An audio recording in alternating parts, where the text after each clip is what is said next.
گمراه می کند. در آیاتی که از اول رکوع آغاز شد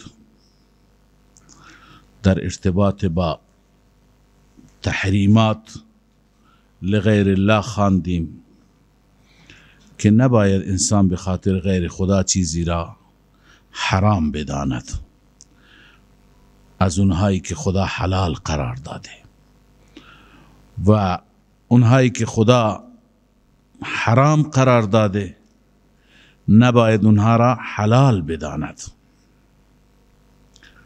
اینجا الله تعالی می فرماید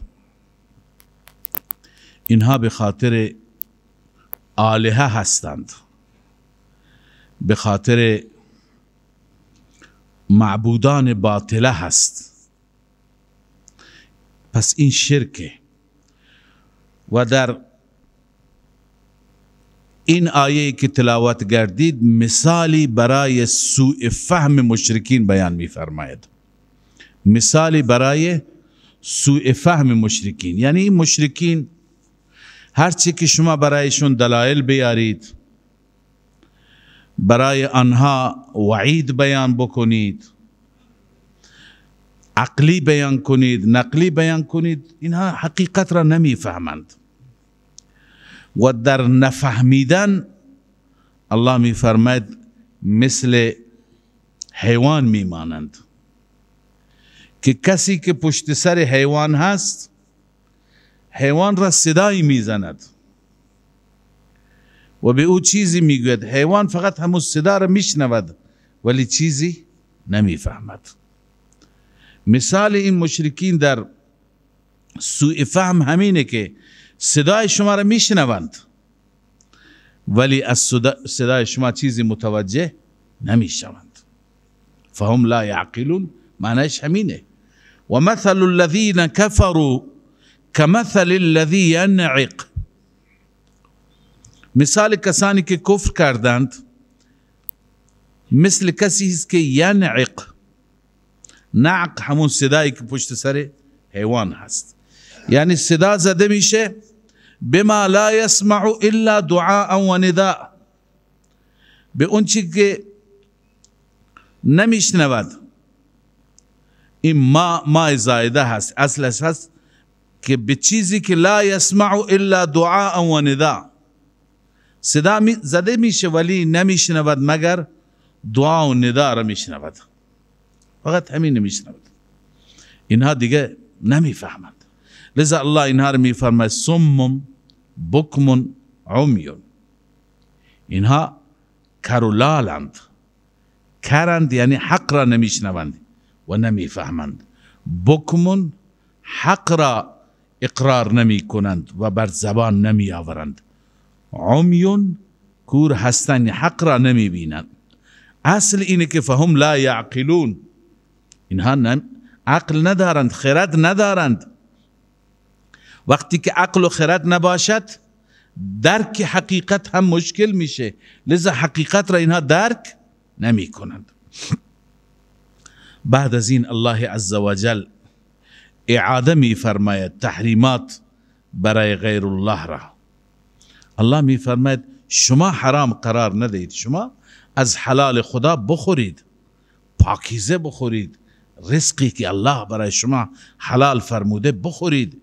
یا ایها الذین آمنوا کلوا من طیبات ما رزقناکم، ای مؤمنان، ای کسانی که ایمان آوردید بخورید از مالهای پاکیزه‌ای که ما رزق به شما دادیم، با پاکیزگی بخورید، حلال بخورید.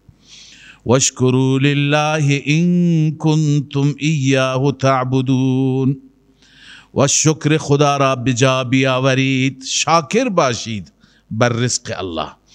ان کنتم ایاه تعبدون، اگر خالص خدا را عبادت میکنید بخورید از پاکیزش، اگر غیر خدا را عبادت میکنید خب برای غیر خدا شما حلال خدا را حرام قرار میدهید. ولی اگر عابد خدایید پس حلال را برای خدا حلال بکنید، حرام را برای خدا حرام کنید، یعنی هرچه خدا گفته همون. حالا مجموعی از محرمات. پس اینها هم محرمات الهی هستند در آیه بعدی و هم بحث نظر لغیر الله هست. ببین از این 4 تا عنوان که قبل از فرجه برای شما عرض کردم، قبل از وقفه، از این 4 تا عنوان 2 تاشون حلال، 2 تاشون حرامه. تحریمات الله چی هستند؟ حرام، خدا حرام قرار داده. تحریمات لغیر الله حلالند. نظر برای خدا چیه؟ حلال. نظر برای غیر الله حرام. حالا اینجا نظر برای غیر الله اینجا آمده، هم نظر برای غیر الله است، هم جز محرمات. پس الله می فرماید انما حرم علیکم المیتة، جزی نیست که حرام شده بر شما، خود مرده حرام شده. میته اون حیوانی را گفته میشه که وهی التي ماتت بغیر زکات، بغیر ذبح چی بشه؟ کشته بشه، ببخشید بمیرد، بغیر از ذبح بمیرد. و دم خون، الدم المسفوح در جای دیگه آمده، خون جاری مراد است. و لحم الخنزیر، گوشت خنزیر اینم حرام است. کل خنزیر حرام است ولی گوشتش چون معمولا مقصود گوشت میشه اینم حرام است. و 4مین چیز و ما اهل به لغیر الله، و آنچه که اون نامگذاری شود. احلال نامزد شدن، نامگذاری شدن، خواندید در مسئله اله. نامگذاری شود آن برای غیر خدا، هر چیزی که برای غیر خدا نامگذاری شد اون هم حرام است. ببینید نامگذاری به این معنی که اگر حیوانی را نامگذاری کردند که این برای خوشنودی فلان شخصیت، همین که نامگذاری شد حرامه. حالا به وقت ذبح اگر بگه بسم الله الله اکبر هم حرامه، اگر نگویند هم حرامه، هرچی بگویند. مهم نامگذاری هست. وقتی که نامزد شده، مشخص شده، نامگذاری شده برای غیر خدا، همین علت حرمت. چون امکان در اون مذبوحه نباشد، اون نخود و کشمش باشد. مثلا عرض میکنم او یک لیوان شربت باشد، خب او دیگه ذبح نمیشه. همین که نامگذاری میشه که برای فلان شخصیت، همین که نامگذاری شد. احلال به معنی ذبح نیست. احلال شما خواندید از احلال الصبی هست، همون صدایی که بچه وقتی که به دنیا میاد جیغی میکشه، صدایی داره، همون را میگه احلال. پس اصل همون صدا، هر چیزی که بر او صدا زده شود یعنی نام گفته شود، نام غیر خدا. ما هر چیزی، بعضی اگر ترجمه میکنن اون حیوان، چون معمولا حیوانات را نامگذاری و الا غیر حیوان را نامگذاری بکنن، مثلا یک قرصنان، اون هم دیگه ما اهل داخل میشه. پس هر آن چیزی که نامزد شود و نامگذاری شود بهی، یعنی آن چیز لغیر الله، برای غیر خدا، اینا هر 4 تا حرام. اما الله می فرماید فمن اضطر، هر کسی مجبور شد چیزی دیگه نیست بخورد، مجبور از این حرام بخورد، از ما اهل به لغیر الله بخورد، مجبور از میته بخورد. فمن اضطر غیر باغ ولا عاد، فقط 2 شرط داره. این 2 شرط اگر رعایت شد فلا اسم علیه، بر او گناهی نیست. غیر باغ ولا عاد، بعضی از فقها و ائمه مثل امام شافعی رحمت الله علیه، اونها تفسیرشون اینه که یعنی در راه گناه و معصیت و یاغیگری و باغیگری نباشد. سفرش یک سفر مشروعی هست، جایز هست، مثلا سفر تجاری هست، سفر تفریحی، سفر جهادی، چنین جایی میره مجبور میشه. اگر برای گناه رفته بود، برای دزدی رفته بود، برای راهزنی رفته بود، اون وقت این رخصت برایش نیست، ایشون میفرماید. اما امام ابو حنیفه رحمه الله میفرماد غیر باغ ولا عاد. باغ به این معنی هست که عرض کنم کسی مجبوری شدیدی داشته نباشد، مجبور نیست بخوره، اگر نخوره زنده میماند، ولی بازم میگه گرسنه هستم بخورم، این باغی هست. عاد میفرماید اون کسی است که از حد جواز بیشتر بخورد، تعدی بکند. مثلا وقتی که میخورد چه اندازه میخورد؟ باید بخورد به اندازه عرض کنم که خطر هلاکت از او دفع بشه، خطر مرگ دفع بشه، به اندازه قوت لا یموت معروف است، به اندازه که نمیره، نه اینکه به اندازه که شکمش سیر بشه، به اندازه که لذت ببرد، نه، به اندازه که بالاخره هلاک نشه، به اندازه رمق. پس عاد معنیش اینه که استعمالش، خوردنش به قدر ضرورت باشه، بیشتر از ضرورت باشه عادی هست، این متعدی هست، متجاوز است. باغ پس این بغاوت کسی کرده که مجبور نیست و میخورد، این باغی هست. اما مجبوری شدید داره، مضطر است، این باغی نیست. ایشون اینجور تفسیر میفرماید. پس هر کسی که مجبور بشه غیر باغین، در حالی که باغی نباشد، یعنی عرض کنم که مضطر باشد، به خاطر غیر اضطرار نمیخورد. ولا عاد، از حد بیشتر نخورد، غیر متعد مقدار الحاجه، فلا اسم علیه، بر این گناهی نیست. همانا خداوند چنین موارد اضطراری را بخشاینده و مهربان هست. ان الذين يكتمون ما انزل الله، دوباره الله تعالی اینجا سرزنش میفرماید بر دین فروشی. قبلا این آیه را در رکوع گذشته خواندیم. اهل کتاب این مسائل را میدانستند. مثلا اونجا خواندیم اهل کتاب مسئله قبله را میدانستند و کتمان میکردند، حقانیت رسول الله را میدانستند و کتمان میکردند. اینجا الان بحث حلت و حرمت را، بحث شرک و کفر را میدانند و کتمان میکنند. الله عزوجل اینها را ملامت میفرماید، برای اینها عتاب بیان میفرماید. ان الذين يكتمون ما انزل الله من الكتاب، همانا آنهایی که کتمان می کنند آنچه که الله نازل فرموده از کتاب، و یشترون به ثمنا قلیلا، این سبب کتمان است، میگیرند در مقابل اون پول اندکی. الله می فرماید اولئک ما یأکلون فی بطونهم الا النار، این افراد کسانی هستند که نمی خورند در شکمهای خودشان مگر آتش می خورند، کسانی که کتمان می کنند. ولا یکلمهم الله یوم القیامه، الله با اینها کلام نمی فرماید. مراد از کلام، کلام لطف است، کلام مهربانی است. الله با اینها کلام مهربانی نمی فرماید روز قیامت. ولا یزکیهم، الله تعالی اینها را تزکیه نمی کند، اینها را پاک نمی گرداند از گناهان.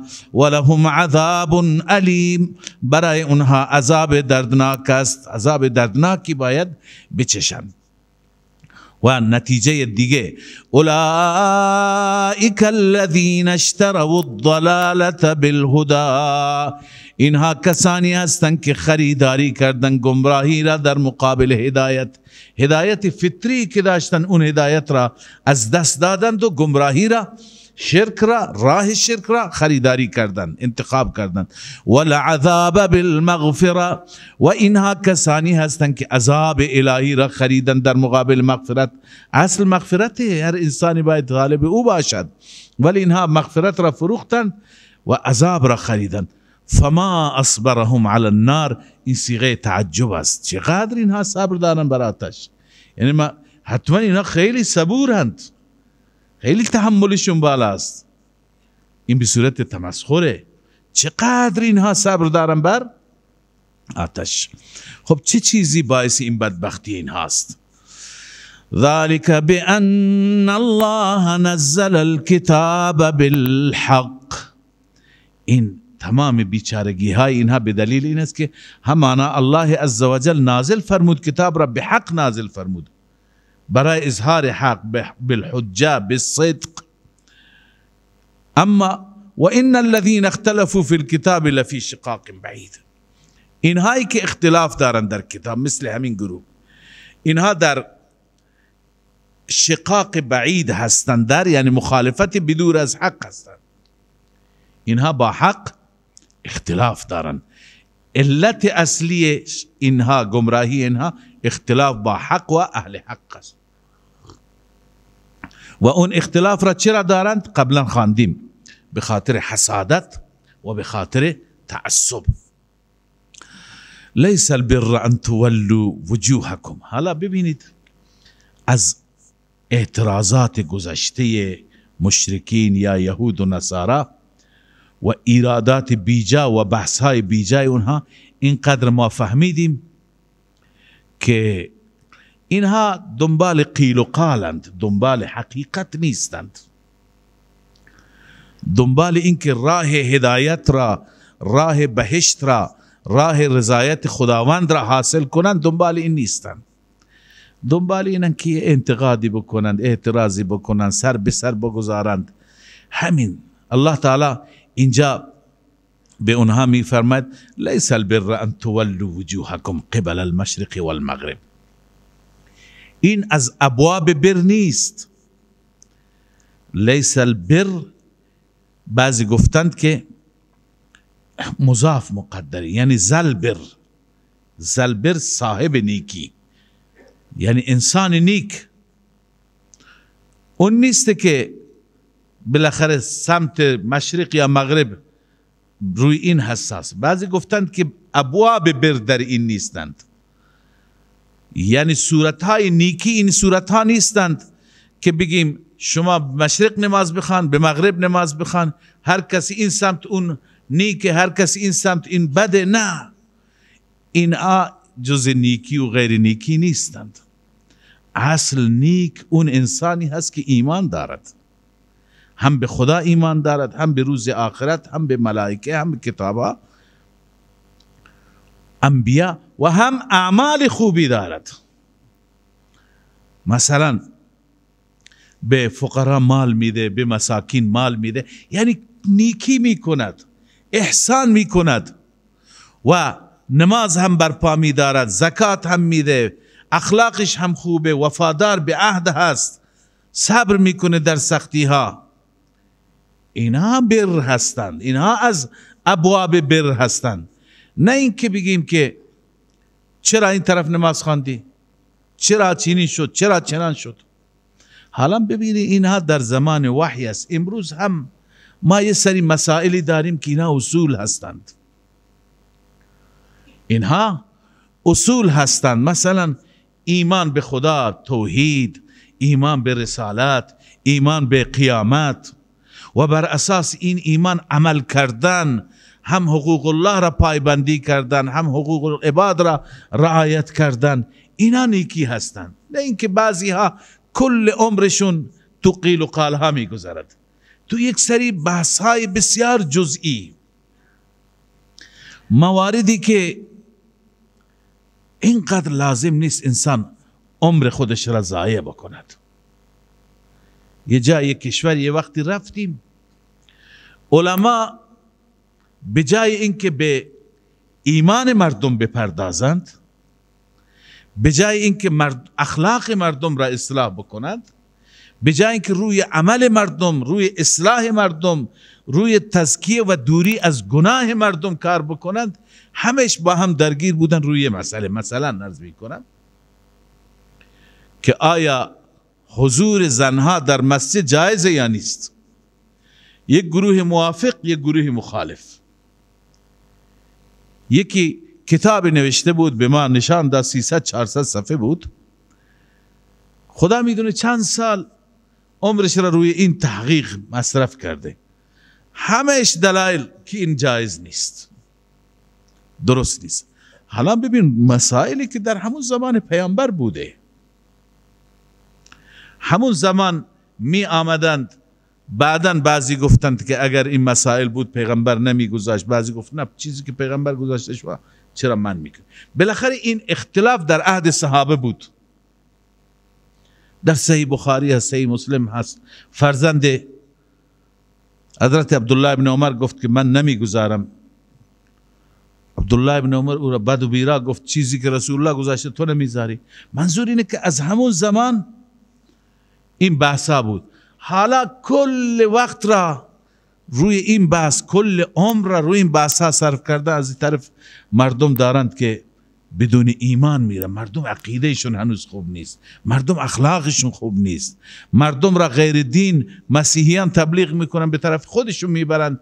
اینها هنوز اینجا روی این بحث هستن که زلیخا کی بود، زلیخا کی نبود، یوسف و زلیخا نکاح کرد یا نکردن، روی این بحث میگن. لذا انسان بحثایی باید دنبال بکند که اون بحثها مفید باشند. این را اصل اینجا الله تعالی به یهود میفرماید، ولی برای ما مسلمانان هم اینا درس هستند که ما عمر خودمون را و عمر مردم خودمون را روی یک سری جزئیاتی که اونها برای ما بالاخره در حد اولا و غیر اولا، افضل و غیر افضل هستند، نباید مصرف بکنیم. الان باید روی ایمان مردم کار بکنیم. خیلی ها هستند حالا میاند هی تشکیک میکنن نماز اینطور نباید بخوانی، اینطور بخوانی. بعد طرفی دیگه عکس العمل نشان میده روی همین ها. یکی میگه اینجا دست ها رو ببندی مستحب، یکی میگه اینجا ببندی، یکی پاها رو اینجور بذاریم، یکی روی این هی وقت صرف کن، بحث بکن، حدیث، مطالعه، تحقیق، در حالی که از ابتدا بوده. لذا اینجور بحث ها از آیه برداشت میشه که الله ناراضی میشه. بالخصوص حالا یه بحث علمی تو کلاسی باشه اون جای خودش را داره، بالخصوص در میان عوام را پریشان کردن، عوام را بالاخره دچار شک کردن. این دلسوزی برای دین و اسلام نیست. دلسوزی برای دین و اسلام و برای اهل ایمان مؤمنین اینه که روی اعمالشون، روی اخلاقشون، روی عقایدشون، روی اینها باید بیشتر تمرکز بکنی. ببین الله تعالی چه چیزهایی را گفته. الله می فرماید ولکن البر، اما ابواب بر اینها هستند. یا صاحب بر و زلبر این کسی هست که من آمن بالله والیوم الاخر، اون انسانی هست که ایمان به خدا و روز آخرت. اول ایمانش را درست کن. این به آخرت ایمانش ضعیفه که نماز نمیخونه، به آخرت ایمانش ضعیفه که اصلا زکات یک ریال هم نمیده. روی ایمانش کار بکن که به خدا هم ایمان داشته باشه، خرافات توش نباشه، شرک نباشه. ولكن البر من آمن بالله والیوم الاخر والملائکه. بر این است که ایمان به ملائکه داشته باشه، به کتابها داشته باشه. والملائکه والکتاب والنبیین، به تمام کتب، به تمام انبیاء. و آت المال على حبه، و بر این هست انسان نیک، اون انسانی هست که مالش را میده علی حبه. حبه مرجع ضمیر هی کجا میره؟ دو چیز گفتن. حبه ای حب المال، با وجودی که اون مال را دوست دارد، اون مال در دلش محبوبه، ولی باز هم او را در راه خدا میده. شطوری داره خیلی دوستش دارد، مال خوبی است ولی میده در راه خدا. باغی دارد خوبه، عرض کنم جنسی دارد جنس خوبی، خودش میتونه مصرف بکنه ولی میده. یکی این هست، یعنی مال بنجلش را نمیده، مالی که الان باید بندازه نمیده. غذایی که نمیدونه این غذا را خودش که نمیتونه بخوره چون غذا کهنه شده، قدیمی شده، یا غذا با کیفیتی نیست، میگه بجای اینکه تو سطل اشغال بریزم بدم به گرسنه‌ای. حالا این مال اگر ثوابی داشته باشه کمالی توش نیست. لباسی که چنان کهنهش کرده که دیگه کسی به تن نمیکنه، این لباس رو میخواد بده. نه، اگر میده همونی که خودش دوست داره، همونی که خودش بهش دلبستگی داره، علی حبه، یه معنی چی شد؟ علی حب المال. اما دومی معنی علی حبه، ضمیر به طرف الله میره. علی حب الله. چرا مال میده؟ چون که خدا را دوست داره. انگیزش محبت با الله است، انگیزش دوستی خدا است. لذا الله می فرماید و آت المال علی حبه، می دهد مالش را بر اساس محبت با الله. به کی میده؟ ببین الله تعالی ترتیب را هم زیبا بیان فرموده. الاهم فالاهم، الاقدم فالاقدم، ذوی القربا خویشاوندان را میده، والیتاما یتیم ها را، والمساکین مسکین ها را، وابن السبیل و مسافران را، والسائلین و کسانی که سؤال میکنند درش را میزنند، و فی الرقاب در آزادی گردنها میده. یعنی به مصارف مختلفی میده، به مصارف مختلفی میده. و انسان خوبه وقتی که میخواد صدقه بده سعی کنه به همه مصارف بده. بعضی هم مثلا دوست دارن فقط به یتیم بدن، خوبه، ولی همه اگه به یتیم ها بدن مسافرین چی کار بکنن؟ بیوه ها چی کار کنن؟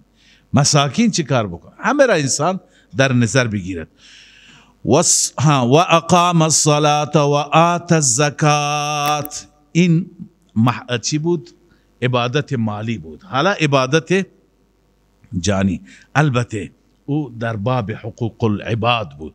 اینجا الان حقوق الله. و اقام الصلاة و آت الزکات، نماز را برپا بدارد و زکات بده. معلوم میشه اون اول که گفت مال بده اون زکات نبود، اون صورت غیر زکات بود. اون به خویشاوندت میده، به همسایت میده، به پسرمو میده، اون بغیر از زکات. اینجا زکات هست.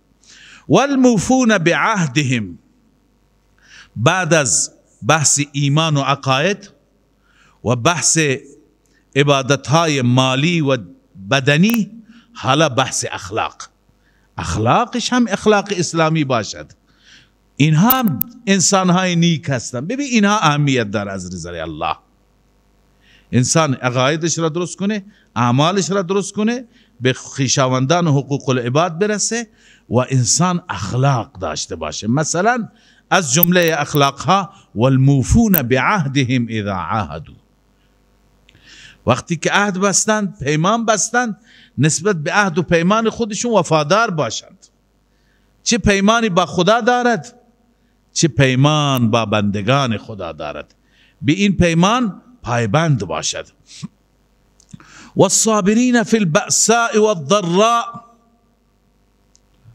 و بعض اینجا گفته امدح الصابرین، به ویژه من مورد ستایش و مدح قرار میدهم صبر کنندگان را، چون والموفون مرفوع است، این والصابرین منصوبه، حتما فعل مقدر داره. بالخصوص صبر کنندگان در سختی ها و ضررها. یعنی وقتی که اینم جزء اخلاق است که انسان داد و فریاد نکنه، آه و واویلا نکنه، صبر کند. فی البأسا، بأسا ضرر مالی را میگند، ضراء ضرر جسمانی را میگند. یعنی اگر برش ورشکستگی مالی آمد، تجارتش خراب شد، باغش خراب شد، زراعتش خراب شد، صبر میکنه. این بأسا فقر، مشکلات مالی. و الضراء مشکلات جسمانی، مریض شد، بالاخره علیل شد، فلان مشکل جسمی پیش آمد، صبر میکنه. و حین البأس، و بالخصوص وقت جنگ در مقابل دشمن، پشت به دشمن نشان نمیده، شهید میشه ولی میسته. الله عزوجل اینها هستن نیکی، اینها هستن ابواب بر، و انسانهای دارای این صفات هستن انسانهای نیک. این انسانها الان نتیجه این صفات چیه؟ الله می فرماید اولئک الذین صدقوا و اولئک هم المتقون. این انسانهای صادقی هستند. صدقوا فی العقائد والاعمال والاخلاق، در عقاید و اعمال و اخلاق صادقا. و اولئک هم المتقون، اینا صادقا در اعمال متقی هستند، پرهیزگار هستند. پس این افراد هستند که صادقین هستند. یا ایها الذین آمنوا کتب علیکم القصاص.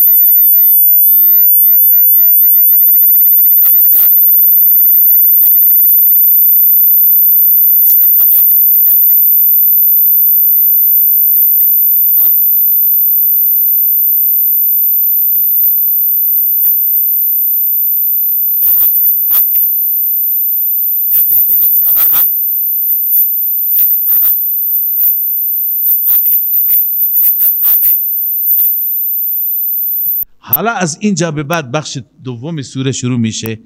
بخش دوم سوره اصل جلوتر میاد، بحث جهاد و انفاق است. بحث چیه؟ جهاد و انفاق. اما ابتدا عرض کردم خدمت شما در این سوره بحث توحید هست، رسالت هست و قیامت کمتر هست. بحث جهاد هست، انفاق هست و امور انتظامیه و امور مصلحه. حالا قبل از جهاد امور انتظامیه میاد. ببین یه ربط کلی من خدمت شما عرض کنم، بعدا آیت را ترجمه بکنم. کسی میتونه در راه خدا جهاد کنه، مجاهد باشه. مجاهدین باید نظم داشته باشد، نظم در تمام امور زندگی. حقوق همدیگر را رعایت بکنند، حقوق فردی، شخصی، اجتماعی، همه حقوق را باید رعایت داشته باشند. کسی میتواند جهاد بکند که عرض کردم منظم باشه. منظم کسی است که امور انتظامیه را، الان بحث امور انتظامیه میاد، مختلف اینا، همه اینها را رعایت بکنه. و باز در لابلای امور انتظامیه امور مصلحه بیان میشه. در ابتدای سوره خدمت شما عرض کردم امور مصلحه امور گفته میشه که بیشتر در وجود انسان اصلاح ایجاد میکند، تغییر و انقلاب ایجاد میکنه. و بعد امور مصلحت در واقع ممد هستند، معاون هستند، کمک میکنند ما را در انجام امور انتظامیه. چون وقتی انسان اصلاح بشه بهتر نظم را چی میکنه؟ رعایت میکنه. بنابراین اول از امور انتظامیه اینجا شروع میشه. الله عزوجل بحث قصاص را میاره. الله میفرماید این یکی از نظم هاست. یا ایها الذین آمنوا کتب علیکم القصاص فی القتلى. ای مؤمنین بر شما قصاص لازم هست در قتلا، یعنی در مقتولین.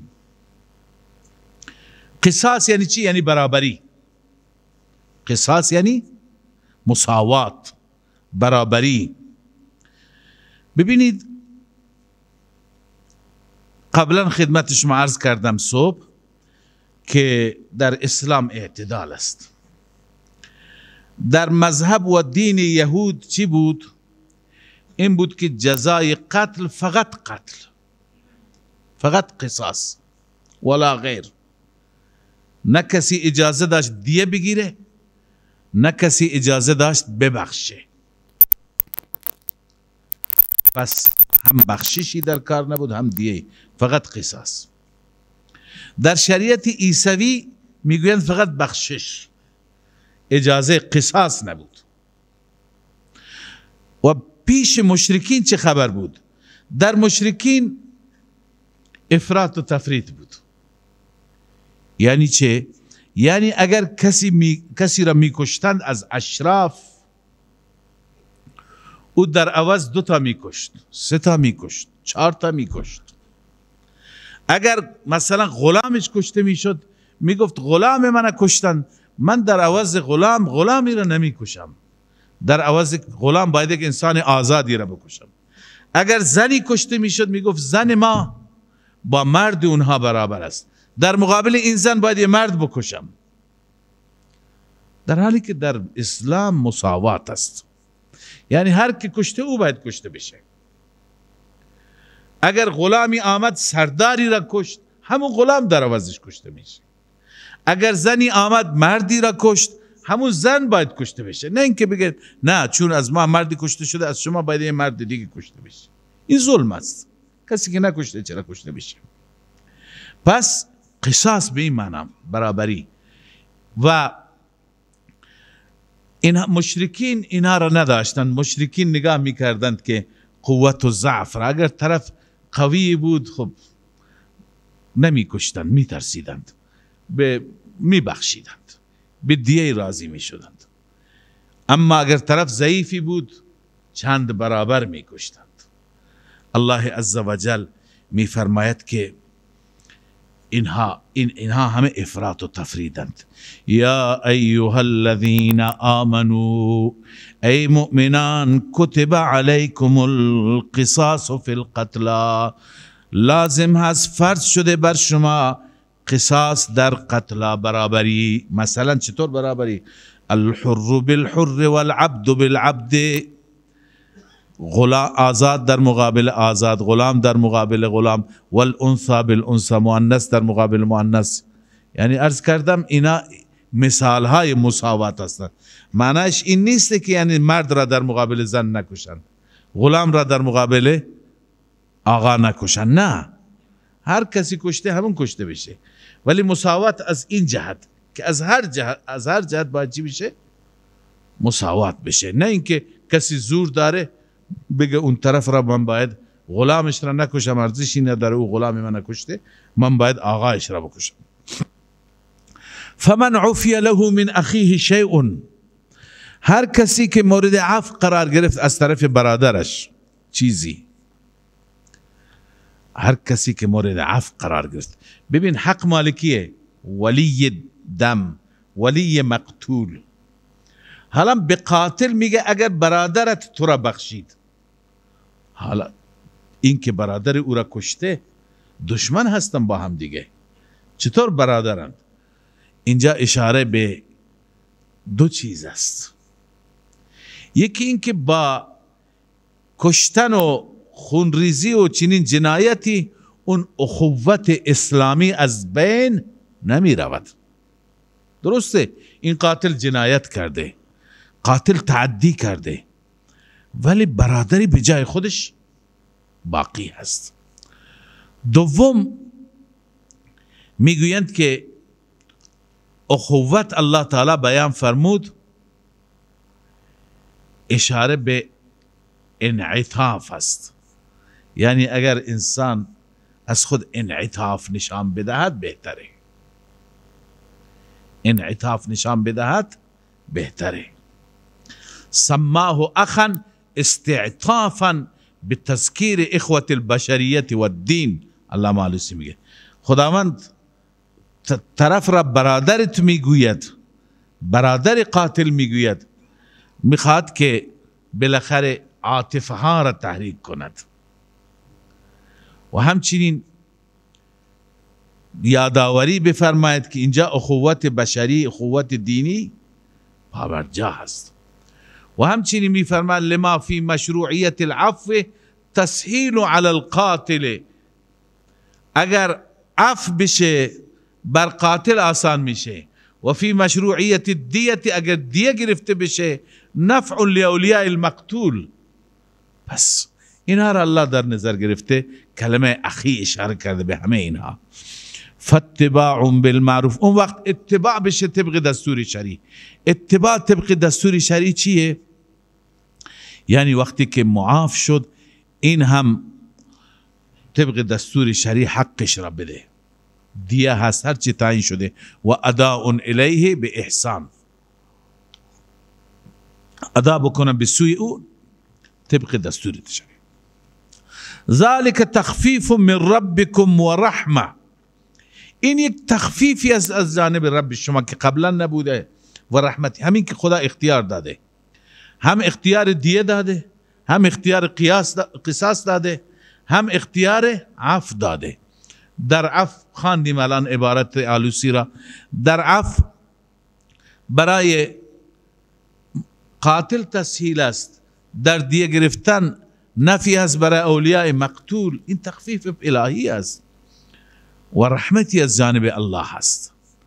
فمن اعتدى بعد ذلك فله عذاب علیم، بعد از این هر کسی تعدی کرد، یعنی بعد از عفو، بعد از دیه گرفتن، برایش عذاب دردناک است. ببین وقتی که دیه گرفته رضایت داده، از زندان خارج شده، باز میره میکشه، میگه خونم به جوش آمد. این دیگه انسان مستحق عذاب علیم هست. این دیگه جنایتش از اون قاتل کمتر نیست. ولکم فی القصاص، اینجا خداوند تفریط را رد میفرماید، اونجا رد افراط بود. یعنی شما تجاوز نکنید، در مقابله که 2 تا نکشید، در مقابله 2 تا 4 تا نکشید، اون افراطه. تفریط اینه که انسان بترسه، همش بگه اف اف اف. نه، در قصاص هم حیات است. در قصاص هم حیات است. چطور حیات است در قصاص؟ ببین همین حکم قصاص که مشروع شده، این خودش سبب حیات انسان هم. کسی میخواد قتل بکنه، میداند که حتما من قتل میکنند، پس دست میکشه، هم خودش زنده میمانه، همون کسی که میخواست بکشه زنده میمانه. پس در قصاص حیات است. بعضی اعتراض میکنن نه، در قصاص ممات است، یکی را کشته خودش هم کشته میشه، 2 تا میشند. نه، حیات است. اولا که عرض کردم پیشگیری میکنه حکم قصاص. اگر پیشگیری نکنه فردا خود قاتل کشته میشه و بس. اما اگر قصاص نشه میبینیم که چند تا دیگه ناحق کشته میشه. پس در قصاص حیات است. اگر قاتل قصاص بشه پیشگیری و جلوگیری میشه از قتلهای بیشتر. لذا الله می فرماید ولکم فی القصاص حیات یا اولی الالباب لعلکم تتقون. برای شما در قصاص حیات است ای عقلمندان، تا که بترسید از خدا. کتب علیکم اذا حضر احدکم الموت. بحث قصاص تمام شد. حکم دیگر از احکام انتظامی، حکم دوم است. در این حکم دستور وصیت آمده. دقت بفرمایید. اولا آیه را تفسیر میکنم بر اساس تفسیر عامه مفسرین. کتب علیکم لازم هست بر شما، اذا حضر احدکم الموت، هرگاه حاضر شد یکی از شما را مرگ، یعنی آثار مرگ. ان ترک خیرا، اگر مال گذاشته، خیر به معنی چی هست؟ مال. و انه لحب الخیر لشدید. اگر مال گذاشته لازم هست الوصیت للوالدین والاقربین بالمعروف، وصیت کند برای پدر و مادر، برای خویشاوندان طبق دستور شرعی. حقا علی المتقین، این یک حق تفضلی هست برای متقین. حقا علی المتقین نگفته حقا علیهم، یعنی ضمیر می گفتند، ولی بجای ضمیر اسم ظاهر آوردن، متقین آوردن. اشاره به این هست که حفاظت کردن بر وصیت و قائم کردن وصیت، اجرای وصیت، این از علائم متقین است. این از علائم متقین است. اما عرض به خدمت شما که عموم مفسرین میگویند حکم این آیه منسوخ است. حکم این آیه چی هست؟ چطور منسوخه؟ ببینید در گذشته اگر حکم آیه میراث هنوز نازل نشده بود، سهام ورثه مشخص نبود، این مربوط به اون زمان است که کسی که میمیرد وصیت کند این مال من هست، به پدر این مقدار بدید، به مادر این مقدار بدید، به فرزند این مقدار بدید. الوصیت للوالدین والاقربین، به برادر به خواهر خودش تقسیم بکن. اما بعداً آیه میراث نازل شد، یوصیکم الله فی اولادکم للذکر مثل حظ الانثیین الی آخره. الله مشخص میکنه سهم پسر، سهم دختر، سهم پدر، سهم مادر، سهم همسر، هر یکی مشخص. پس بعد از آیه میراث و بعد از حدیث شریف که رسول الله فرمود لا وصیت لوارث، کسی که ارث میبرد برای او وصیتی نیست. سهم او را خدا مشخص کرده. مثلا سهم او 1/4 است، 1/8 است. شما چرا اضافه میکنید برایش؟ میگه علاوه از اون سهمش فلان ماشین را هم بهش بدید، فلان باغ را بهش بدید. وصیت در حق وارث نیست. اگر کسی وصیت کرد اون وصیت نافذ نمیشه. بنابر این تقریر این آیه را چی میدانند؟ منسوخ میدانند. جمهور میگن بعد از اینکه آیه وصیت، آیه میراث نازل شد یوصیکم الله، و بعد از اینکه رسول الله فرمود الله وصیت لوارث، حالا این منسوخ شده. اما گروهی از علما هستند که معتقدند آیات را طوری تفسیر بکنیم که حتی المقدور نسخ لازم نیاد. حتی المقدور نسخ لازم نیاد. آیه را منسوخ ندانیم. پس اونها چه توجیه میکنند؟ حضرت شاه ولی الله نوشته قیل غیر منسوخه، گفته شده. گرچه خود شاه ولی الله، امام ولی الله دهلوی آیه را منسوخ میدانند، با قیله آورده که دلیل ضعف و قول ضعیفی است. میگه این آیه منسوخ نیست، لانها نزلت فی حق من لیس بوارث بسبب الکفر. این آیه در حق کسانی هست که به سبب کفر اونا ارث نمیبرند. مثلا صحابه آمده بودن، خب آیه در رابطه با بعد از هجرت است. صحابه آمده بودند به کجا؟ به مدینه طیبه. خیلی ها بودند که اینجا فوت میکردند. پسر فوت میکنه، پدر در مکه مشرک است، یا پدر فوت میکنه پسر مشرک است. خب به سبب اختلاف دین شما میدونید که وارث از وارث ارث نمیبرد. ارث نمیبرد، ولی خب مستحب اینه که برایش وصیتی بکن. پدرت هست از تو ارث نمیبره، مادرت هست ارث نمیبره، چون اونا دینشون چیزی دیگه است، تو دینت مسلمانی، ولی وصیت این مستحب است. پس بعضی از علما گفتن این در رابطه با چی کسانی هست؟ در رابطه با کسانی که اون پدر و مادرشون، اقربینشون، خویشاوندانشون، ورثهشون به دلیل اختلاف دین ارث نمیبرند. مستحب است برای اونها وصیت بشه، هنوزم این حکم به جای خودش هست. این یک قول دیگر، یک تقریر دیگر که امام ولی الله رحمه الله این را نقل کرده. اما یکی از اون افرادی که سعی میکنه آیات که بقیه گفتن منسوخ هستند و این آیات منسوخ اعلام نشه، شیخ ما شیخ حسین علی رحمه الله، ایشون آیات را توجیه میکنند و طوری توجیه میفرمایند که نیازی به نسخ، اقرار به نسخ نباشد. ایشون میفرمایند که این آیه هنوز حکم به جای خودش هست حکمش.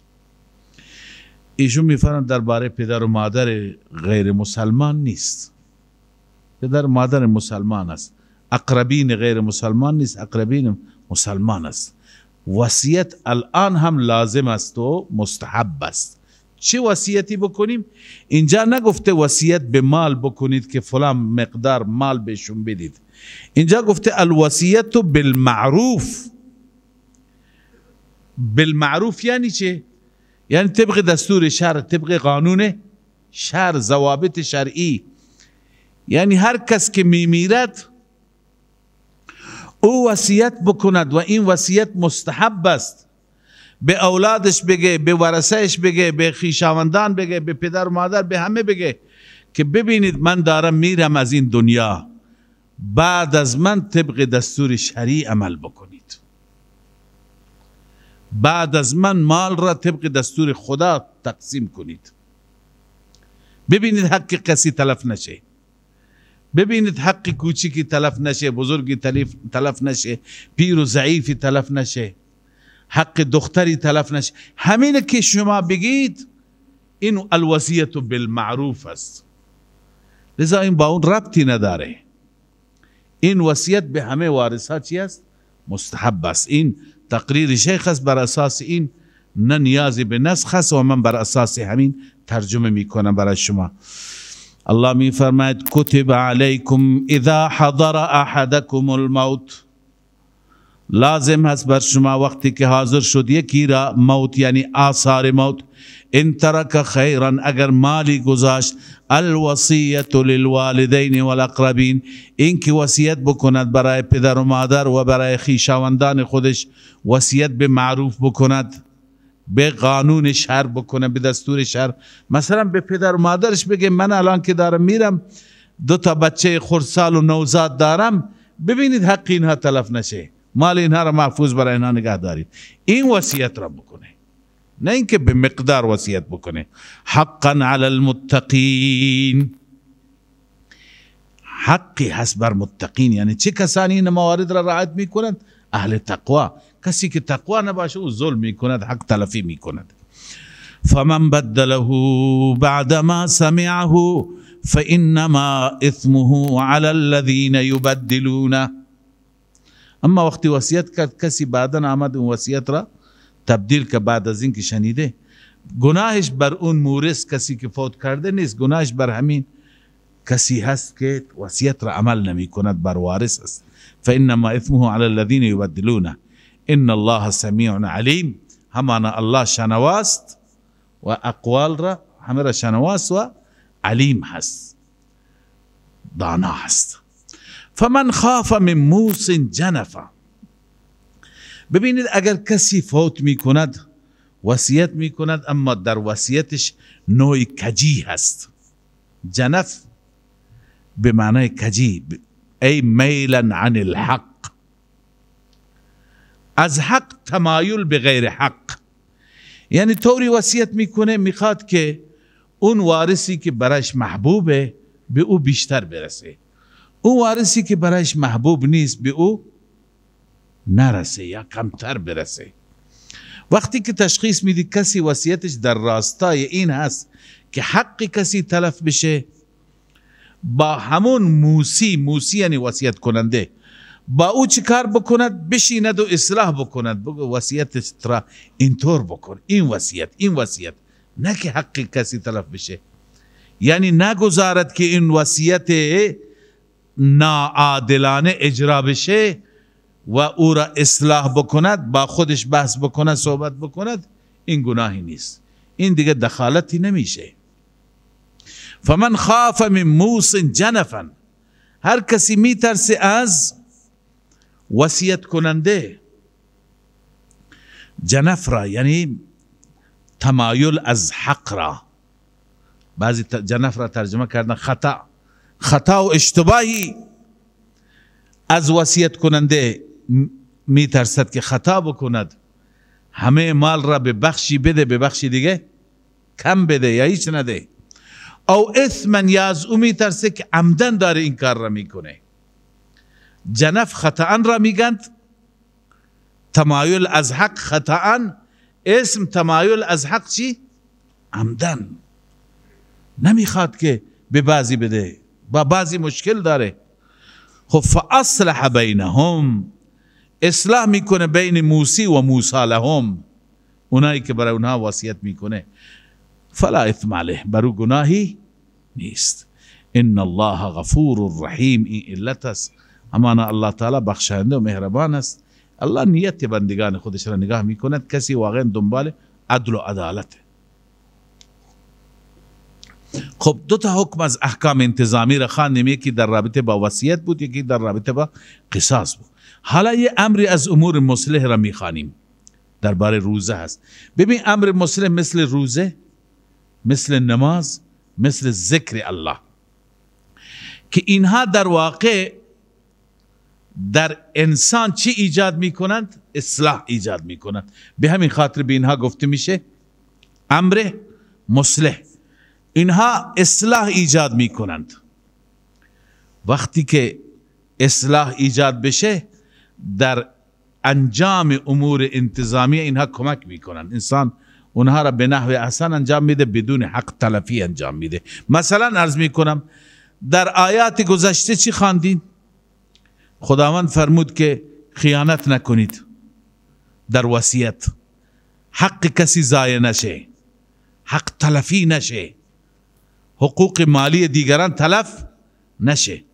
حالا بعد از این هم میخوانیم در پایان بحث روزه، وقتی که بحث روزه تمام میشه در رکوع آینده میخوانیم ولا تأکلوا اموالکم بینکم بالباطل. یعنی اول و آخر، قبل از روزه و بعد از روزه، بحث اینه که مال دیگران تلف نشه، خیانت نشه، حرام نخورید. حالا در روزه چی هست؟ در روزه تمرین این است که مال خودت را نخور.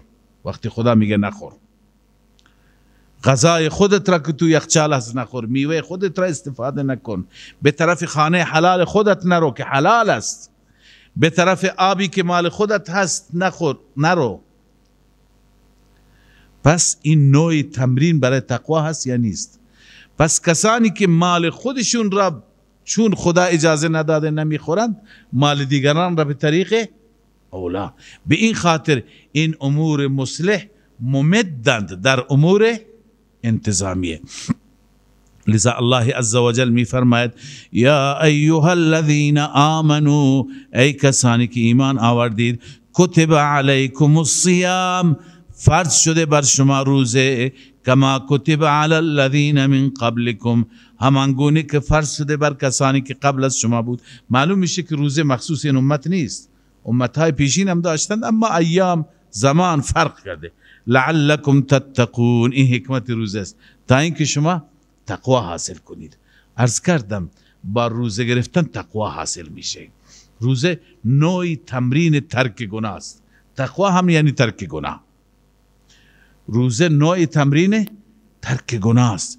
به سمت محرم انسان نمیره، خانه حلال به اصطلاح عوام نمیره، پس به طرف حرام به طریق اولا نمیره. به سمت مال خودش وقتی که نمیره، به سمت مال دیگران به طریق اولا نمیره. این هست تمرین تقوا، تا تقوا ایجاد بشه. ایام معدودات. خب تمام سال را روزه بگیریم؟ نه، این ظرف مفعول فی هست برای کتبه. کتبه فرض شده در ایام مشخصی، اون ایام را اعلام میفرماید. خب فمن کان منکم مریضا او علی سفر، هر کسی از شما عذر داشت، هر کسی از شما مریض بود یا در سفر بود، فعدت من ایام اخر، یعنی تعدادی از ایام دیگر، یعنی در تعدادی از ایام نتوانست روزه بگیره، به همون تعداد در ایام دیگر. هر وقت خوب شد، هر وقت عذر برطرف شد، مثلا سفر بود، سفر تمام شد، مریض بود، مریضی خوب شد، پس در اون ایام. خب این یسر اول است. خداوند روزه را برای ما فرض کرده، چند تا یسر رو آسانی هم بیان فرموده. اولی اینه که در اون ایام خاص و تعیین شده روزه اگر نتوانستید روزه بگیری بنابر عذری، در ایام دیگر تکلیف ما لا یطاق نمی فرماید. دومین آسانی، وعلى الذین یطیقونه فدیه طعام مسکین، و بر کسانی که نمی توانند. یطیقونه، حالا بعضی ها میگویند این آیه هم منسوخ است، لا را ترجمه نمی کنند، میگن کسانی که می توانند بعضم برایشون اختیار هست. فدیه طعام مسکین، فدیه طعام یک مسکین بدن به جای روزه، یعنی این اجازه هست. گویا ابتدا این رخصت بود، این دسته از مفسرین معتقدن. بعدا آیه بعد هست که فمن شهد منکم الشهر فلیصم، هر کسی ماه رمضان او را حاضر شد باید روزه بگیرد. این قسمت آیه اون را منسوخ کرد. پس اول اختیاری بود، بعدا چی شد؟ غیر معذورین برایشون اجباری شد. بعضی این را میگویند، اما بعضی دیگه میگن که لازم نیسته که بالاخره این آیه را منسوخ بدانیم. یطیقونه و خیلی جا هست که فعل مثبت لا مقدر است. یبین الله لکم ان تضلوا، خدا احکام را برای شما بیان میکنه که ان تضلوا، گمراه بشید.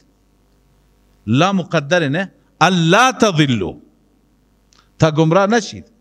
از سیاق ما میفهمیم از قرینه میفهمیم که تضلوا بمعنی لا تضلوا. اینجا هم از قرینه میفهمیم که علی الذین یطیقونه یعنی علی الذین لا یطیقونه، علی الذین لا یطیقونه.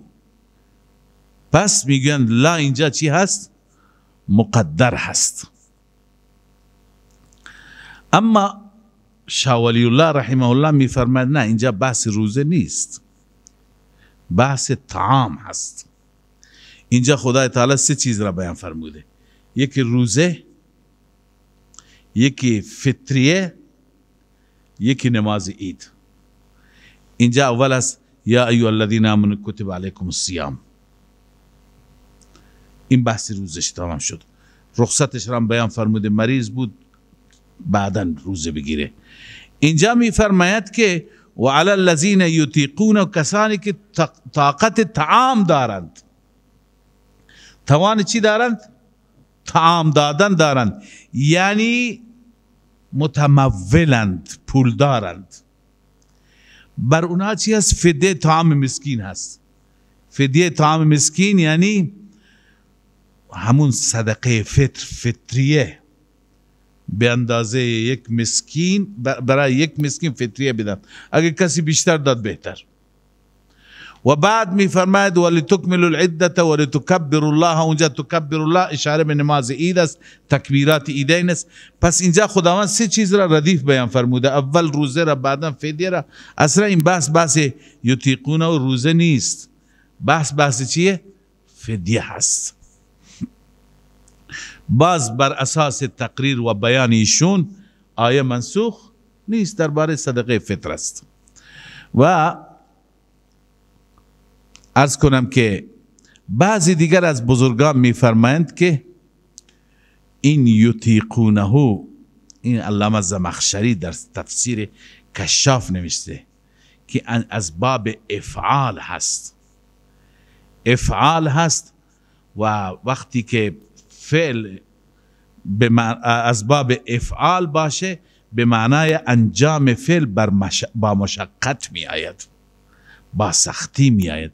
ایشون می فرمه معنای آیه این است و علی الذین یطیقونه، یعنی کسانی که می توانند اما با مشکل می توانند روزه بگیرند، فشار بر اونها می آید.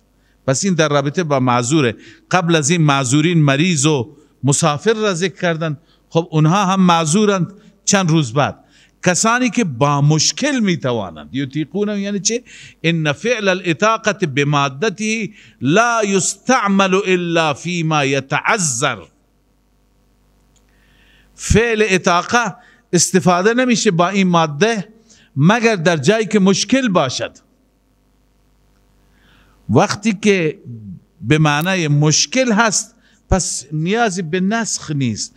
معنیش اینه که اون دسته از مسلمانانی که با مشکل میتوانند روزه بگیرند فدیه طعام مسکین است. پس با مشکل نگیرند، سرشون فشار نیارند، چیکار کنند؟ مسکین طعام بدند، یعنی فطریهش را بدند، فدیه روزه را بدند. خب این بر اساس این دوتا تقریر یا سه تا تقریر نیازی نیست این آیه را ما منسوخ بدانیم. فمن تطوع خیرا، کسی بیشتر داد، خیرا یعنی زاد على مقدار الواجب، زاد على مسکین واحد فاطعم مکان كل یوم مسکینین فاکثر. مثلا به جای یک روز 2 مسکین داد، 3 تا مسکین داد، بیشتر داد، بهتره. اینکه یک مسکین تعیین کردیم معناش این نیست که از یک مسکین بیشتر ندهید، کمتر ندهید. اما مثلا مشخص میکنم فطریه را 200,000 تومان، معناش اینه که شما یعنی 100 تومان ندید، ولی معناش این نیست که 300 تومان ندهید، بیشتر کسی میده بده. لذا الله میفرماید فمن تطوع خیرا فهو خیر له.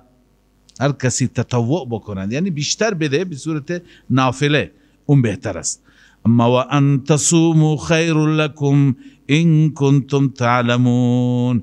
روزه گرفتن بهتره برای شما، اینکه روزه بگیرید بهتر اگر شما بدانید. شهر رمضان، خب گفتیم کتب علیکم الصیام، روزه فرضه. اینجا اون محل روزه را تعیین میکنه. کی فرضه؟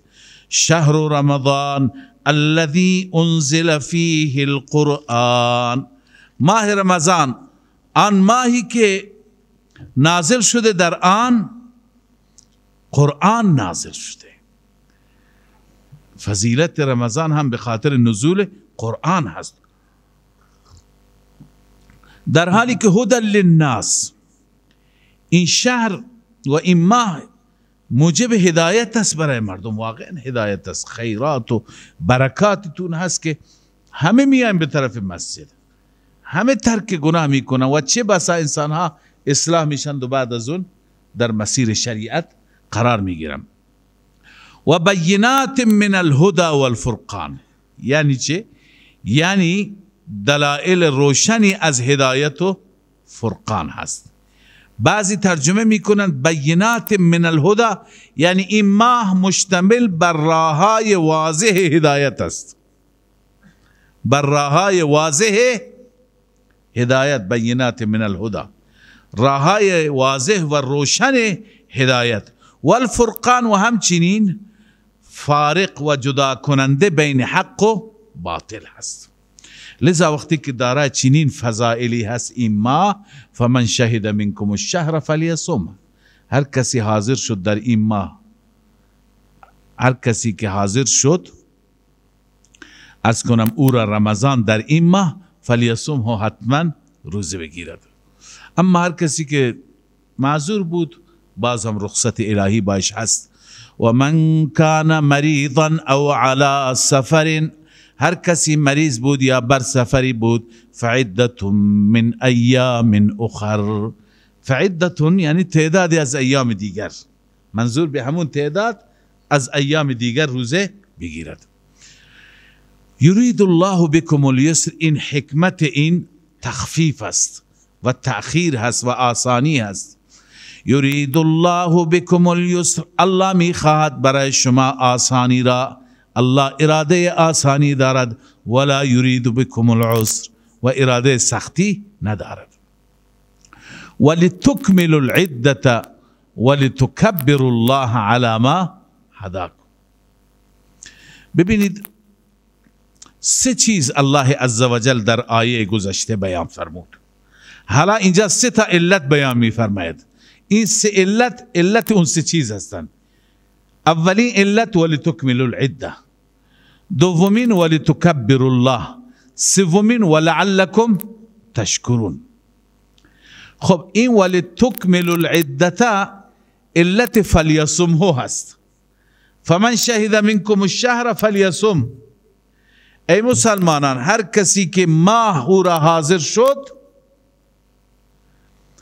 رمضان او را در ماه حاضر شد، فلیصم، روزه بگیرد. چرا؟ ولتکملوا العده، بهتر اینه که روزه بگیرد، تأخیر نکند، تا که همون عده را، همون تعداد را شما چی بکنید؟ تکمیل کنید. و فرمود که ولتکبروا الله، این علت رخصت است. رخصت چی بود؟ و من کان مریضا او علی سفر من عدة فعدة من ایام اخر. اگر مریض بود، مسافر بود، مؤخر میشه روزه. چرا؟ تاکه ولتکبروا الله، یعنی علت رخصت. خدا به شما این رخصت را عنایت فرمود شما همواره تکبیر گویان باشید، بزرگی و عظمت پروردگارتون را بیان کنید که چنان لطفی در حق شما دارد. ولعلکم تشکرون، علت یرید الله بكم اليسر است. خداوند در پایان اون آیه فرمود یرید الله بكم اليسر ولا یرید بكم العسر. خدا برای شما آسانی میخواد، سختی نمیخواد. ولعلکم تشکرون، علتش چیه؟ تاکه شما شاکر باشید. پس این ستا مرتب بر اون ستا است.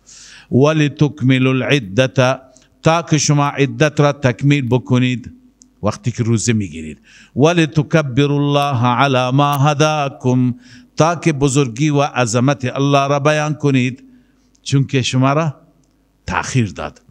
ولعلکم تشکرون، و تاکه شما بندگان شاکر باشید چون که برای شما آسانی را در نظر دارد، سختی را در نظر ندارد. و اذا سألك عبادی عنی فانی قریب. بعضی میگن جمله معترضه هست، ولی نه. ببین بحث سیام هست، ماه روزه ماه دعا هست، ماه مناجات هست، ماه خواستن از الله عزوجل هست. لذا الله عزوجل در وسط روزه، هنوز جلوتر بحث می آید درباره روزه، شبهای روزه و تا کی بخوریم، اما قبل از شب اول شب است که افطار می خورید. وقت افطار وقت خواستن است. لذا الله می فرماید هر وقتی از من بخواهی من نزدیک هستم. هر دعا کننده دعا کنه من اجابت می کنم. و اذا سألك عبادی عنی فانی قریب. هرگاه سوال کند از تو بندگان من از من، فانی قریب، همانا من نزدیک هستم. من به اونها نزدیک به اعتبار علم هست. اجیب دعوت الداعی اذا دعان. من اجابت می کنم دعای دعا کننده را وقتی که از من می خواهد، من اجابت می کنم. پس اونها هم فرامین من را اجابت کنند، دستورات من را اجابت کنند. فلیستجیبوا لی. پس اونها اجابت کنند برای من. بعضی گفتن اذا دعوتهم للایمان والطاعه، وقتی که من اونها را میخوانم، فرا میخوانم برای ایمان و طاعت، اونا اجابت کنه همان گونه که من دعایشون را اجابت میکنم. فلیستجیبوا لی ولیؤمنوا بی. باید اجابت کنم برای من و به من ایمان داشته باشند. این امر به ثبات است، یعنی بر ایمان خودشون استقامت کنند. لعلهم یرشدون، شاید اینها به راه بیایند، یعنی تا اینکه بر راه مستقیم، بر صراط مستقیم قرار بگیرند. خب پس بعد از روزه دعا هست، اما در شبهای روزه یه سری ممنوعاتی بود. الله عزوجل اینجا اون ممنوعات را مباح میگرداند، چون سبب مشکلاتی شد. یکی از ممنوعات این بود که در شبهای روزه اجازه مقاربت و همخوابی با همسر نبود. لذا الله عزوجل اینجا این مسئله را حلال قرار داد که در روزها روزه هستید، شبها این رخصت برای شما هست. دوم، شب وقتی که کسی خواب میرفت، بعد از خواب برای او روزش دیگه شروع میشد. از خواب برای او خورد و نوش جایز نبود. مثلا کسی نماز عشاء خواب میرفت، دیگه ساعت بعد از اون بیدار میشد، نمیتونست بخوره دیگه. روزش با چی شروع میشد؟ با خواب. یه صحابی بود به نام قیس ابن صرمه رضی الله تعالی عنه، انصاری بود. این صحابی کسی بود که کار میکرد روی زمین ها، کشاورزی، و وقتی که برمیگشت در ماه مبارک رمضان منتظر میماند که خانومش یه چیزی آماده کنه برایش بیاره و میخورد، افطار میکرد. این صحابی منتظر بود، منتظر افطاریش بود، منتظر شامش بود. همسرش مقدار دیر کرد تا وقتی که آماده کرد چیزی را بیاره. وقتی که آورد این خواب رفته بود، خسته بود، از کار برگشته بود، خواب رفته بود. بعد از خواب وقتی که بیدارش کردن دیگه نتونست چیزی بخوره، مجبور شد روز بعد را متصل با این نگه دارد. روز بعد روزه را نگه داشت تا عصر، وقت نزدیک غروب. اینجا دیگه حالش به هم خورد و خیلی ضعف کرد و افتاد. لذا این نوع مشکلات و سختی ها ایجاد شد. الله عزوجل لطف فرمود و آسانی آورد. الله تعالی اجازه داد از این به بعد شبها میتونید بخورید تا بامداد، تا صبح اجازه خوردن هست. از این به بعد روزه با صبح شروع میشه. وقتی که بام داد از اون دیگه زمان روزه شروع میشه تا زمانی که خورشید غروب کند. این دو تا رخصت را الله عزوجل بعد از این سختی هایی که اشاره کردم عنایت فرمودند. الله می فرماید احل لكم لیلة الصیام الرفث الى نسائكم، حلال است برای شما در شب روزه الرفث. رفث سخنان زناشویی را میگن، ولی مراد خود سخنان نیستن بلکه اون عمل هست. حلال هست به زنهایتان.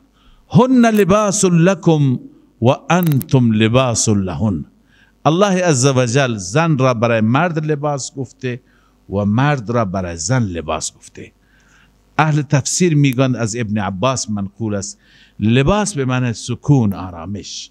چون که انسانی که لباس ندارد اون انسان مقدار ناراحت، پریشان، بدنش عریان هست، لخته. وقتی که لباس دارد آرامش دارد، میگه هیچ مشکلی ندارم. لذا در عربی لباس به معنی سکون هم میاد. هن لباس یعنی هن سکن لکم و انتم سکن لهن. بله هن لباس لکم و انتم لباس لهن. خب چرا الله تعالی این تخفیف را داد؟ علت را پیشا پیش بیان میفرماید. علم الله انکم تختانون انفسکم. خدا میداند که شما بر خودتون خیانت میکنید. به نفس خیانت کردن یعنی چه؟ یعنی به این عهد وفا نکردن. نمیتونید اون چیزی که خدا دستور داده به این دستور شما پایبند باشید، وفا بکنید. پس میداند شما، خداوند میداند در آینده شما چی میکنید؟ شما این وفا را میشکنید. تختانون انفسکم به این معنی پایبند نمیتونی بشید. به همین دلیل الله عزوجل چون مهربان است فتاب علیکم و عفا عنکم، پس بر شما رجوع کرد و شما را عفو فرمود. حالا برای شما اجازه هست، هر دو چیز اجازه هست. هم در شبها مباشرت و مجامعت اجازه هست، هم در شبها خورد و نوش تا صبح اجازه است ولو اینکه خواب رفتید. فالآن باشروهن وابتغوا ما كتب الله لكم. حالا مباشرت کنید با اونها، منظور مجامعت، و دنبال فرزند صالحی باشید که خدا از اون زن به شما بده. وابتغوا، بطلبید اون چیزی را که الله مقدر کرده برای شما. و کلوا واشربوا، بخورید و بنوشید حتی یتبین لکم الخیط الابیض من الخیط الاسود، حتی که واضح بشه. تا که بخورید روشن بشه برای شما نخ سفید از نخ سیاه، یعنی مشخص بشه این دو رنگ، این سفید این سیاه. وقتی تاریک بشه ما نمیتونیم تشخیص بدیم. زمانی که هوا روشن بشه، هوا با چی روشن میشه؟ با سپیده، با بام. این کنایه از چی هست؟ از طلوع بام هست. ولی این کنایه را همونطور که معروف است خیلی از اهل لغت هم نفهمیدن. خیلی از صحابه مثل عدی ابن حاتم رضی الله تعالی عنه نفهمید. به همین دلیل دو تا نخ سیاه و سفید اون فکر کرد حقیقتا به معنی نخه، در حالی که این نخ سیاه به معنی اون سیاهی میشه، اون عرض کنم که سوادی که کل افق را چکار کرده قبل از صبح پوشانده. و مراد از سفیده اون بیازی هست، اون نوری هست مال بام که به وقت بام اون ظاهر میشه. اون دوتا خط هستند، نه دوتا نخ که زیر بالش بذاره. بس الله میفرماید برای تفسیرش فرمود من الفجر. این بیان الخیط الاسود و الخیط الابیض هست. لذا حتی یتبین، حتی که واضح بشه برای شما الخیط الابیض، نخ سفید، من الخیط الاسود، از نخ سیاه. یعنی چه؟ بیانش چیه؟ من الفجر، یعنی از فجر بخورید تا فجر. فجر دیگه روزه شروع میشه. ثم اتم الصیام الى اللیل، روزه رو تکمیل کنید تا شب. تا شب که تکمیل میکنید اجازه مباشرت در حالت اعتکاف ولو شبها باشه هم ندارید. ولا تباشروهن یعنی النساء، با همسرانتون مباشره و همخوابی داشته نباشید در حالی که شما معتکفید در مساجد. یعنی در حالت اعتکاف مطلقا ممنوعه. از اینجا یه چیزی دیگه هم معلوم شد، قبلا خوانده بودیم در مسئله لا که محل اعتکاف برای مردان کجاست؟ مسجد، جای دیگه نیست. تلك حدود الله فلا تقربوها. اینجا الله عزوجل برای تعمیل احکام میفرماید اینها حدود الهی هستند، دستورات خدا هستند که شما عمل کنید. فلا تقربوها، شما نزدیک آنها نروید. یعنی چی؟ یعنی نزدیک حدود الله نروید و حدود الله را زیر پا نگذارید، نشکنید. كذلك يبين الله آیاته للناس لعلهم يتقون. این گونه واضح و روشن بیان می فرماید الله عزوجل آیات خودش را برای مردم، تاکه مردم از خدا پروا داشته باشند، بترسند. خب این امر مصلح بود، هم روزه و هم دعا که انسان را اصلاح می کند و انسان را در انسان تقوا را ازدیاد می کند، بیشتر می کند. اون وقت برای انجام امور انتظامی انسان با قوت و حوصله بیشتری انجام میده. بعد از این باز هم در رابطه با خوردن مال فرمود ولا تأکلوا اموالکم بینکم بالباطل. شما اموال خودتون را بین خودتون از طریق باطل نخورید، از طریق باطل نخورید. ببین از طریق باطل صورتهای مختلفی داره. مال کسی را به طریق رشوه ازش بگیر، یا به طریق معامله ربوی، یا به طریق معامله فاسد، یا از طریق غصب و دزدی و مسلط شدن بر او. ما یعم الاخذ والاستیلاء شامل همه صورت ها میشه. انسان بگیرد، با زور بگیره، با اجبار بگیره، طریق حرام بگیره. لذا الله میفرماید که شما از طریق باطل نخورید. و تدلو بها الى الحکام. ادلاء به معنی دست به دست کردن، یعنی ولا تدلو، اون مال را هم دست به دست نکنید به سوی حکام. لتأکلوا فریقا من اموال الناس، تاکه از این طریق بخورید یه بخشی از مال مردم را از راه گناه و میدانید که داری گناه میکنید، نکنید این کار را. ببینید و تدلو بها الی الحکام را مقداری توضیح بدم، باز کنم. این همین چیزی است که امروز در میان مردم مروج است. خیلی ها هستند که حقوق دیگران را ضایع می کنند، حقوق دیگران را تلف می کنند. وقتی که اون مظلوم شکایت میکنه پیش حاکم، پیش قاضی، این ظالم چیزی به قاضی میده، رشوهی بهش میده، مالی بهش میده، میگه از همین زمین هایی که من غصب کردم 1/4 مال تو. چیزی به اون حاکم میده، به قاضی میده. پس همین مال را شما با قاضی ها، با حکام دست به دست نکنید که حق این مظلوم را ضایع کنید. اون قاضی وقتی که باش دست بهش چیزی داده میشه، به نفع همون ظالم فیصله میکنه، حق مظلوم تلف میشه. الله عزوجل میفرماید به این صورت از طریق باطل مال نخورید که این مال برای شما وبالی میشه. ولا تأکلوا اموالکم بینکم بالباطل، مال هم دیگر را از طریق باطل نخورید. و تدلو بها، عطف است بر تأکلوا، یعنی ولا تدلو، دست به دست نکنید این مالها را به حکام. چرا دست به دست میکنند؟ چرا به اون حاکم میدن، به اون قاضی میدن، به اون فیصله کننده میدن؟ لتأکلوا فریقا من اموال الناس، تا بخورید بخشی از مال مردم را بالاسم، از طریق نامشروع، گناه، معصیت. و انتم تعلمون، در حالی که میدانید این حق شما نیست، این حق مال مردم است. نکنید این کار را، بلکه حق مردم را، حق خدا را در نظر بگیرید. صدق الله مولانا.